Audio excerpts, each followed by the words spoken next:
Bienvenue dans ce nouveau tutoriel. Donc nous avons créé l'ensemble de nos tâches. Si vous arrivez maintenant à cette vidéo et que vous n'avez pas vu les vidéos précédentes, je vous laisse faire une pause pour prendre connaissance du projet qu'on a créé. Donc avec nos tâches, nos phases, nos groupes et nos sous-groupes. Cette vidéo va vous montrer comment insérer des liaisons logiques, l'ensemble des liaisons logiques qui existent sur MS Project. Donc il en existe 4. Pour rappel, on va y revoir ensemble. Il existe les liaisons fin-début. Donc ça c'est une liaison classique. Fin-début, lorsque je termine une tâche, je vais pouvoir commencer une autre tâche. Liaison début-fin, c'est la même chose que fin-début, mais en arrière. Elle est utilisée en rétro-planning. Liaison fin-fin, donc correspond à lorsque je termine une tâche, l'autre tâche doit se terminer en même temps. Liaison début-début, lorsque je débute une tâche, l'autre tâche doit commencer en même temps. Les grosses différences, si vous posez la question pourquoi je prends du fin-début et pas du fin-fin, posez-vous la question, est-ce qu'elles doivent se commencer en même temps? Est-ce qu'elles doivent se terminer en même temps? Si elles doivent se terminer en même temps, c'est du fin-fin. Donc comment les insérer dans MS Project? Donc je vais sur une tâche. Par exemple, la tâche C doit commencer en même temps que la tâche B. Donc son prédécesseur, c'est bien 4. Mais ça va être 4 D, D. Voilà, tout simplement.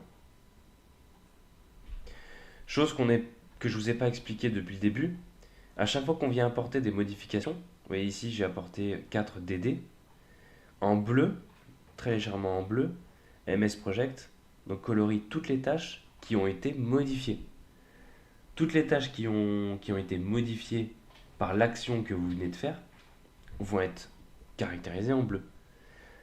Et là d'ailleurs, 4 DD, A et B ne sont pas affectés par cette nouvelle liaison. Donc c'est normal qu'elle ne soit pas corrigée. Deuxième liaison logique, 8. Par exemple, la tâche E, je dis qu'elle doit se terminer en même temps que D. Donc je vais dire 8, FF, fin. Voilà. Tout simplement. La durée de mon projet a été modifiée. La durée totale de mon premier groupe n'a pas été modifiée puisque ça ne le concerne pas. Et par contre, après, toutes les dates de début et les dates de fin ont été modifiées. Si je veux du fin début classique, je peux venir le renseigner FD. Mais vu que c'est classique, normal, MS Project l'enlève. À partir du moment où vous avez que des chiffres comme ça, 3, 2, 5, il s'est caractérisé comme du fin début classique. Si je souhaite faire du début fin, en étant en planning, on va essayer 9, début fin. Et là, il me pose un problème. Vous avez déplacé la tâche 10 de projet 1 afin qu'elle commence le mercredi 7 juillet 17. Ceux-ci suivent sur V1 avant le début du projet. Soit vous continuez afin de déplacer la tâche pour commencer avant le début du projet, soit vous annulez puisqu'il y a un problème. Donc ici on va l'annuler.